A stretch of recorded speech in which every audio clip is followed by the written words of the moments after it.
¿Sabes qué tienen en común Albert Einstein, Henry Kissinger y Bob Dylan? Que los tres son ganadores de un premio Nobel, pero también tienen otra cosa en común: los tres son judíos. Y esto no es tan extraño. En los años 30 los judíos eran menos del 1% de la población alemana, pero habían ganado el 25% de los premios Nobel. En Rusia tan solo eran el 2%, pero ganaron el 70% de premios. Aunque ojo, porque el éxito de los judíos no se limita solo a los premios Nobel. Según Forbes, en 2009 el 30% de los 400 americanos más ricos era judío, a pesar de ser tan solo el 3% de la población. Ahora bien, si nos fijamos en cifras agregadas en vez de individuos tan particulares como un premio Nobel o un multimillonario, el 23% de los hogares judíos de Estados Unidos ingresa más de $200.000, mientras que esa cifra es de tan solo el 4% para el resto de ciudadanos. Grandes científicos, médicos, banqueros. El gran éxito del pueblo judío es algo que todo el mundo conoce y que en muchas ocasiones ha servido como excusa para su exclusión social, y no hará falta que os dé casos concretos. Pero claro, esto nos abre una pregunta bastante clara: ¿cómo un grupo tan perseguido ha logrado prosperar tanto? ¿Es una cuestión cultural, religiosa, o hay motivos más ocultos detrás de todo esto? Pero antes, ¿quieres una beca para matricularte en la formación en inversión multimercado y diversificación que hemos preparado con la Universidad de las Hespérides? Pues Trade Republic, con su gran compromiso por la educación financiera y su compromiso con esta comunidad, ha querido colaborar en este gran proyecto impulsando un programa de becas. Pero de eso hablaremos al final del vídeo. Antes, quiero explicarte que Trade Republic es el banco alemán de moda, con más de 8 millones de clientes y más de 100.000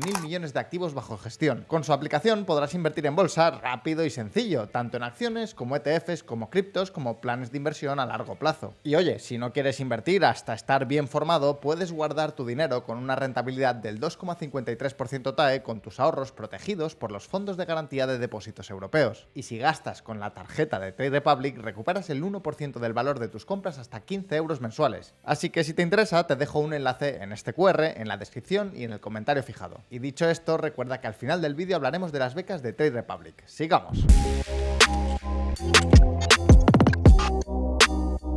Este vídeo lo hemos empezado hablando de premios Nobel, pero seamos sinceros, si hay un trabajo que solemos asociar con el pueblo judío, ese es el de los banqueros. En Inglaterra, el papel de los judíos como banqueros y prestamistas era tan importante que el gobierno tenía una especie de departamento conocido como el erario judío. Este erario se encargaba de regular la actividad de los prestamistas judíos y lo más importante es que se encargaba de cobrarles impuestos. Y no penséis que estos impuestos eran una cosa anecdótica, representaban una parte bastante importante de la recaudación total, tanto que en algunos años fue la principal fuente de ingresos públicos de la corona. Para las autoridades, esta forma de financiarse era ideal. Los judíos tenían prácticamente un monopolio en los préstamos. Con este monopolio, los prestamistas obtenían muchos beneficios. ¿Y a dónde iban esos beneficios? Pues principalmente a las arcas públicas. Y el motivo es muy sencillo: subir los impuestos siempre ha sido una cosa tremendamente impopular. Así pues, para el rey era mucho más fácil dejar que los prestamistas judíos se enriquecieran y luego meterles la mano en el bolsillo tan solo a ellos. A cambio, el rey le ofrecía cierta protección legal y capacidad para cobrar las deudas. Otra tarea poco popular que la corona se quitaba de encima. Por supuesto, la corona también obligaba a estos prestamistas a concederle préstamos en condiciones muy favorables. Es más, las famosas expulsiones de los judíos de muchas regiones europeas solía estar muy ligada, muy relacionada con que los distintos países estaban muy pero que muy endeudados con ellos. Así que la solución fácil cuando no se podía pagar era echarlos. Pero dejando esta anécdota de lado, la pregunta está clara: ¿cómo consiguieron los judíos un monopolio en los préstamos? Los judíos se dedicaron al sector financiero simple y llanamente porque no podían hacer otra cosa. En gran parte de Europa tenían prohibido poseer tierras, y el sector industrial estaba controlado por gremios muy hostiles hacia esta religión. Así, pues los judíos no tuvieron más alternativa que dedicarse al sector servicios con médicos, mercaderes y, por supuesto, banqueros. Pero es que, en segundo lugar, los judíos tenían otra gran ventaja para trabajar como prestamistas, y es que no les afectaban las leyes de la Iglesia Católica sobre la usura. Es decir, hasta el siglo X no había muchas reglas sobre cómo de altos podían ser los intereses de un préstamo. Pero a partir del año 1049, el Papa Pío IX empezó una auténtica cruzada contra la usura que cambió radicalmente al panorama financiero de toda Europa durante varios siglos. Esta cruzada expulsó a los cristianos del negocio bancario y claro, ese hueco lo ocuparon los judíos. Aunque no penséis que esto fue algo tan negativo como se suele vender. Se estima que las ciudades europeas con mayor población judía crecieron hasta un 30% más rápido que el resto, justamente por su papel, por el papel de los judíos en el sector financiero. A día de hoy, estas ciudades siguen teniendo un mejor sistema financiero, más bancos con créditos más laxos y una población más propensa a invertir en activos como acciones o deuda pública en lugar de guardar su dinero en una cuenta bancaria o debajo de un colchón. Por supuesto, esto no implica que el trabajo de prestamista fuera algo popular y que todo el mundo les quisiera. Y de hecho, era justo lo contrario. Hasta tal punto llegó la cosa que al final los propios cristianos empezaron a competir contra los judíos.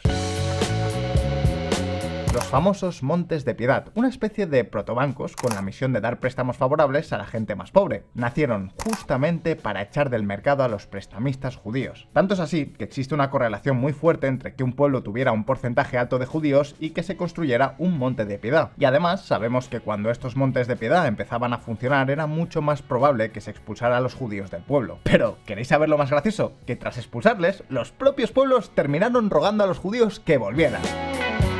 Los Montes de Piedad dependían continuamente de la caridad para financiar sus operaciones y la falta de cualquier motivo de lucro los hacía particularmente ineficientes. La presencia de una comunidad judía en la ciudad ofrecía 3 medios diferentes para resolver el problema. Nada funciona mejor en marketing que señalar un enemigo común, y esto, pues, también lo sabían los cristianos de la época. Los monjes franciscanos agitaban el fantasma de los terribles prestamistas judíos y así obtenían más donaciones. Además, los montes se financiaban gracias a los impuestos de los negocios judíos, y lo que es más importante, los judíos tenían la experiencia de cómo llevar el negocio. Así que, a fin de cuentas, su expulsión acabó saliendo cara. Pero, volviendo al tema principal, podríamos resumir el éxito de los banqueros judíos de la siguiente manera. Los cristianos prohibieron a los judíos trabajar en trabajos del campo o industriales, pero al mismo tiempo prohibieron a los cristianos el mundo financiero. Así que se intercambiaron, por lo que es normal que los judíos terminaran dominando el sector. Pero, esperad un momento, porque lo que os acabo de contar es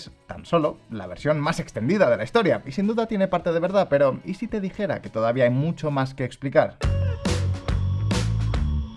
La teoría que acabamos de contar casa muy bien con la experiencia de Europa, pero tiene un gran problema. En Oriente Medio, los judíos no tenían ninguna de las restricciones que había en Europa. Podían labrar la tierra o dedicarse a la artesanía como cualquier otra persona, pero simplemente no lo hicieron y también terminaron dedicándose al sector servicios en las zonas urbanas. Y sí, principalmente hablamos del negocio bancario. Esto quiere decir que debe haber más motivos que expliquen el éxito judío para prácticamente monopolizar los trabajos mejor pagados, pero para descubrir esta razón, primero, fijémonos en la siguiente gráfica. Como estáis viendo en pantalla, a principios de la Edad Media la inmensa mayoría de los judíos se dedicaban a la agricultura, ya fuera como campesinos o como jornaleros, pero a partir del siglo VIII algo estalló e hizo que la mayoría de judíos encontrara muy buen trabajo en las ciudades. Y ese algo fue, sin lugar a dudas, la educación.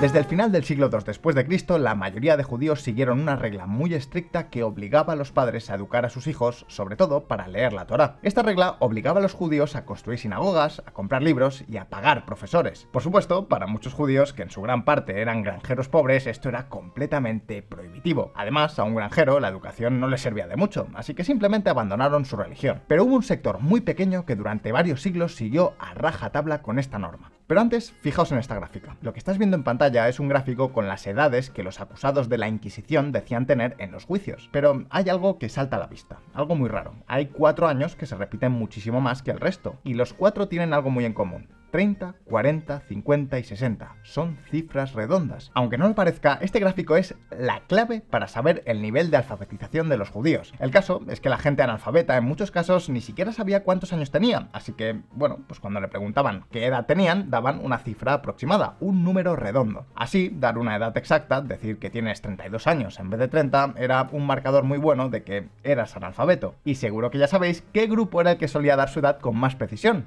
Efectivamente, los judíos. De esta manera, cuando el mundo se fue recuperando de la caída del Imperio Romano y las ciudades volvieron a resurgir, había un pequeño grupo de agricultores judíos con una enorme formación, con siglos de educación a sus espaldas, y esta población no lo dudó ni un minuto y emigró a estas grandes ciudades que se estaban formando. Pensad que para la época algunos núcleos urbanos como Bagdad posiblemente ya estuvieran más poblados que la mismísima Roma en tiempos de Marco Aurelio, así que la demanda de trabajadores altamente cualificados era enorme. Los judíos más educados habían dejado la agricultura y se habían convertido en comerciantes mucho antes de la expansión de la urbanización en Irak y Persia, pero la población rural judía alfabetizada restante dejó la agricultura solo cuando el crecimiento de las ciudades en el Imperio Abasí aumentó enormemente la demanda de ocupaciones especializadas, en las cuales el rendimiento de su inversión en alfabetización y educación era alto. Así que aquí ya encontramos otra explicación. Los judíos han sido históricamente ricos porque invirtieron mucho más que el resto en educación y eso les permitió acceder a trabajos muy bien pagados. No obstante, amigos, aquí todavía hay más motivos que pueden explicar el éxito de este pueblo. Como ya os hemos contado antes, el gasto en educación era prohibitivo para muchos judíos, así que un porcentaje muy importante se convirtió a otra religión. La consecuencia fue que el grupo de judíos que siguió siendo judío se volvió más pequeño. Sí, pero justo por ese motivo se volvió más unido. Muchos economistas teorizan que esta unidad fue una auténtica ventaja económica, pero si os parece, mejor veamos un ejemplo: el mercado de los diamantes. Imaginaos un mercader de Londres que quiere comprarle un diamante a un comerciante holandés. Evaluar el precio y la calidad de ese diamante es un proceso lento y bastante caro, así que el comerciante de Londres o se gasta una fortuna en evaluar la calidad del diamante o bien se fía de la palabra del holandés. Pero aquí hay más problemas. Estas transacciones normalmente se hacían a crédito, es decir, que el holandés primero le entregaba el diamante al londinense y el londinense luego le iría pagando poco a poco. Pero claro, ¿cómo podía fiarse un holandés de que el mercader de Londres no fuera a huir con el diamante sin pagar? Pues amigos, estos dos problemas se podían solucionar de maneras distintas. La primera hubiera sido con un Estado fuerte y eficiente que pudiera perseguir con policía a la persona que cometiera el delito y hacer que compense el daño causado. ¿El problema? Pues que en la Edad Media esto era prácticamente imposible, así que hubo que recurrir a otra solución: la reputación. El londinense puede fiarse de que el diamante es de calidad porque conoce la reputación del comerciante holandés y viceversa. Pero claro, esto tiene otro problema evidente: solo es factible en grupos pequeños y cerrados donde todo el mundo se conoce. Y mira por dónde, esa era justamente la situación de los judíos. Quizá por ese motivo los judíos han dominado el mercado de los diamantes durante siglos, un dominio que en buena medida se extiende hasta el día de hoy. ¿Y qué quieres que te diga? Solo hace falta pasearse un rato por las calles de Nueva York para poder comprobarlo. Para que te hagas una idea, el grupo de Beers, financiado por la familia judía Rothschild, tenía un monopolio de prácticamente el 100% del mercado global en los años 60, e incluso 40 años más tarde todavía mantiene un dominio del 65%. Mientras que otros comerciantes tenían que gastarse un dineral en seguridad y juicios, los comerciantes judíos estaban tranquilos, porque si alguien robaba un diamante se le excomulgaba. Todos en el mundillo se enterarían y ya nadie querría volver a hacer negocios con él. Pero lo cierto es que casi nunca hacía falta recurrir a tanto. La propia amenaza de que esto pudiera pasar era más que suficiente para disuadir a los judíos de intentarlo. Por no hablar que no solo perderían sus conexiones económicas, también serían repudiados por sus amigos, sus vecinos y hasta por su familia. Y por si esto fuera poco, ¿recordáis cómo hubo muchos judíos que se convirtieron a otra religión porque no querían asumir la carga de educar a sus hijos? Pues los que se quedaron, los que se mantuvieron siendo judíos, acabaron siendo los judíos más fervientes, los que más se sacrificaban por su religión. O dicho de otra manera, los que más demostraron al resto lo comprometidos que estaban.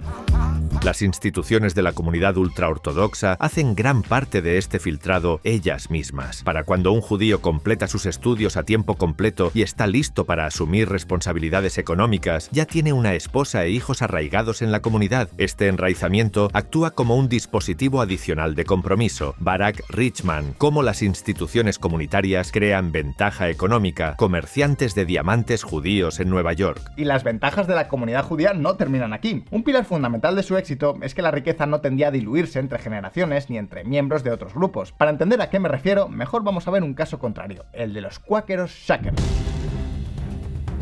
Los Shackers fueron una secta religiosa que se hizo popular en los Estados Unidos a partir del siglo XVIII. Esta religión consiguió atraer a muchos artesanos muy altamente cualificados. Sin embargo, tenía dos normas muy particulares. La primera es que practicaban el celibato, así que la religión solo se podía extender convirtiendo a otras personas, no teniendo hijos. Y la segunda, todavía más importante, es que era muy igualitaria. Esto significa que los grandes artesanos cobraban lo mismo que los peores trabajadores. Básicamente, los más cualificados subvencionaban a los que menos, una especie de comunismo religioso, si queréis verlo así. ¿El resultado? Pues que la religión atraía a muchos trabajadores muy poco cualificados, los que menos producían, incentivados a poder vivir de los mejores, y a su vez los mejores trabajadores, que no eran tontos, se terminaron yendo. Así, solo quedó la gente menos productiva en el grupo, y la secta terminó por autodestruirse a mitad del siglo XIX. Pero mientras que algunos tenían muchos incentivos para convertirse al cuáquerismo shaker, con los judíos ocurría todo lo contrario. No solo es que el pueblo judío sea un grupo más o menos cerrado, es que convertirse requiere una gran inversión de tiempo en estudiar estudiar textos sagrados, asistir a actos religiosos, pasar tiempo con la comunidad, pues en fin, ya me entendéis. Por lo que con todo esto en mente ya podemos entender por qué se dice que los judíos han sido históricamente ricos, pero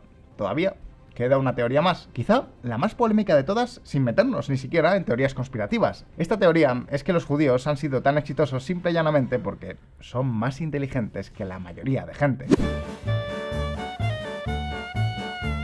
Hay estimaciones de que los judíos askenazí, o sea, los judíos del centro de Europa y de Estados Unidos, tienen un coeficiente intelectual unos 9 puntos por encima de la media europea. Esto implicaría que para un judío es 7 veces más probable tener un IQ de más de 145 puntos que para un europeo. Según esta teoría, las continuas persecuciones y las normas religiosas han hecho que hubiera una especie de presión que favoreciera la reproducción de los judíos más exitosos, que a su vez darían lugar a hijos tanto mejores en genes como en mejor educación. Y sí, las estimaciones de IQ siempre hay que tomarlas con pinzas, existen muchos factores que determinan el IQ de una persona, y ni siquiera está claro que el propio concepto de IQ sea la mejor manera de medir la inteligencia, si es que eso es siquiera posible. No obstante, ¿recordáis el éxito de los judíos en los premios Nobel? Pues en la mayoría de casos hablamos de judíos askenazí, mientras que otros judíos como los sefardíes ni han tenido tanto éxito ni se distinguen de los europeos en los test de IQ. Además, aunque los askenazí fueran más ricos y por ello hayan recibido una mejor educación que la mayoría de europeos, seguían siendo una minoría dentro de las universidades de élite, por lo que esto no explica por qué ganaron tantos premios Nobel o por qué la mayoría de los grandes maestros de ajedrez son judíos. Sea como sea, con todo esto podríamos resumir el éxito de los judíos en 3 puntos clave. Número 1, en muchas partes de Europa se les empujó a dedicarse a trabajos como el de médico o prestamista, dándoles un monopolio de facto en estos sectores. Número 2, una gran educación les permitió acceder a trabajos urbanos muy bien pagados. Y número 3, los lazos fuertes entre los miembros del grupo bajaban los costes de transacción y filtraban a la gente que solo quería aprovecharse del resto. Pero dicho esto, lo prometido es deuda. Trade Republic va a repartir 12 becas entre los alumnos que quieran aprender a invertir o dar un salto en su carrera profesional hacia el sector financiero con la formación en inversión multimercado que hemos preparado junto con la Universidad de las Hespérides. Estas becas cubrirán el 50% del coste de la matrícula de los alumnos becados. Así que si te interesa la formación y el programa de becas, te daremos todos los detalles en la reunión que haremos en Zoom este mismo domingo 23. Apúntate antes de que sea tarde en el enlace del código QR o de la descripción para recibir toda la información necesaria. Y dicho esto, el turno es para vosotros. ¿Qué otras teorías creéis que podrían explicar este fenómeno? ¿Realmente eran los judíos más ricos que el resto o solamente hablamos de una pequeña élite? ¿Tiene sentido la teoría de que simplemente puedan ser más inteligentes? Podéis dejarme vuestra respuesta en los comentarios y como siempre no olvidéis que aquí en Visual Economics sacamos vídeos nuevos todas las semanas, así que suscribiros a este canal y darle a la campanita para no perderos ninguna de nuestras actualizaciones. Si os ha gustado este vídeo, dale a like y nos vemos en el próximo. Un saludo